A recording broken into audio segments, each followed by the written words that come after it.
Welcome to CoreLogic's July housing market update. The past month has seen a further improvement in housing market activity from both a sales and a listings perspective, but home values have continued to drift lower across most of the capital cities. Nationally, value declines have been mild to date, but the pace of the downturn is accelerating. Following a 0.4% decline in May, our national index fell for a second consecutive month in June, down by 0.7%. Each of the 5 largest capital cities were down over the month, ranging from a drop of 1.1% in Melbourne and Perth to a 0.2% fall in Adelaide. The indices for Hobart, Canberra and Darwin each recorded a subtle rise in values over the month. A variety of factors have helped to protect home values from more significant declines, including persistently low advertised stock levels and a significant level of government stimulus. Additionally, low interest rates and forbearance policies from lenders have helped to keep urgent sales off the marketplace, providing further insulation for housing values. The recent value falls interrupted the pre-COVID upswing that was evident across most of the regions around the country, reflected in high annual growth rates. The 12-month change in home values remains in positive double-digit territory across Sydney at 13.3% and Melbourne at 10.2%. The only capitals where values have declined on an annual basis are Perth and Darwin, but even across these cities the market was early into a recovery phase pre-COVID. Despite dwelling values being down in June, estimates of market activity showed a further improvement from the April low. After a revised 22% surge in sales activity through May, CoreLogic's estimate of home sales in June was up a further 30%. A variety of peripheral housing market indicators have started to look more positive through June. Real estate agent activity is now tracking higher than at the same time last year. We measure activity based on the number of reports being generated across the CoreLogic RP data platform, which has more than 3/4 of Australian real estate agents as subscribers. In the lead up to the Easter long weekend, report volumes sunk by 60%, below where they were the previous year. By the end of June, the amount of reports generated was tracking 5.5% higher than this time last year. This real estate agent activity is highly correlated with new listings activity with a 2-week lead. Subsequently, this rise in real estate agent activity is now flowing through to more fresh real estate listings. The rolling 28-day count of new listings remained lower than it was a year ago, but it was up 42% higher relative to the recent low in early May. While new listings are ramping up, the total listing count has continued to trend lower, indicating a strong rate of absorption. Additionally, auction markets have shown a partial recovery, with the combined capital city clearance rate averaging 60% through May and June. Clearance rates reached a record low of 30.2% through April as a result of the temporary ban on on-site auctions.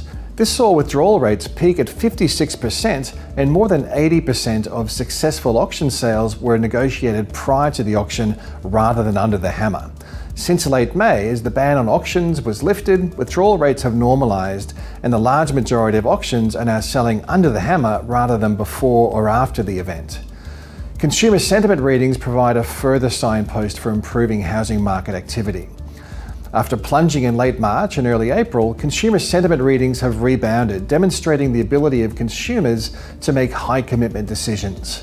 Consumer sentiment readings show a very high correlation with housing market activity. Although these readings remain well below the long-run average, improved consumer sentiment helps to explain the rise in listing numbers and a strong rate of absorption via a higher rate of turnover. Melbourne housing values recorded a 3rd consecutive month of declines in June, resulting in a 2.3% drop in values over the quarter. Melbourne's top quartile properties are recording the largest declines, down 3.7% over the second quarter. Lower quartile values fell by only 0.5%. Previous phases of the housing market have shown a very similar trend, with the most expensive segment of the marketplace leading the growth phase as well as the downswings.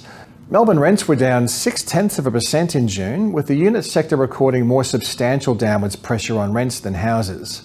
Despite lower values, housing demand has gathered some pace across Melbourne after sales dropped by 1/3 in April.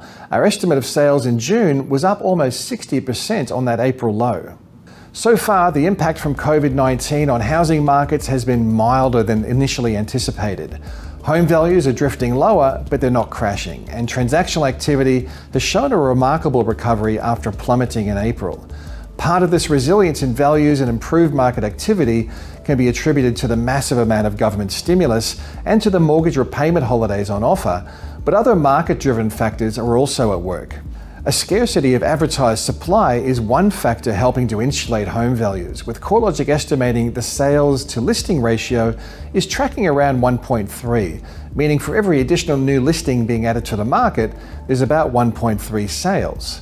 Another factor is the improving economic environment. Social distancing measures have been relaxed or removed a lot earlier than anticipated, supporting a lift in economic activity. According to the RBA governor, the trajectory of the Australian economy is somewhere between the best case scenario and the central case scenario. A shallower recession and earlier return to growth should see consumer confidence record a further improvement. Despite the early signs of improved economic activity and a lift in housing turnover, the downside risk remains significant. The recent rise of active virus cases in Victoria are a reminder that the potential risk of a second wave remains a stark reality. If we see the virus curve steepening rather than flattening, a return to restrictive policies is highly likely. Another key risk relates to the eventual removal of stimulus measures and borrower repayment holidays. Eventually, banks will be working to ensure customers can repay their loans, and the government will wind back fiscal policies. This is when we could see a rise in mortgage arrears and a potential risk for a lift in urgent or forced sales. The longer-term outlook for the housing market remains largely dependent on how well the economy is tracking when these support measures are removed. The good news is that the economy seems to be on a better than expected trajectory to recovery at the moment. We'll be updating our monthly summary at the same time in August, but in the meantime, you can keep up to date on all the housing market research at www.corelogic.com.au.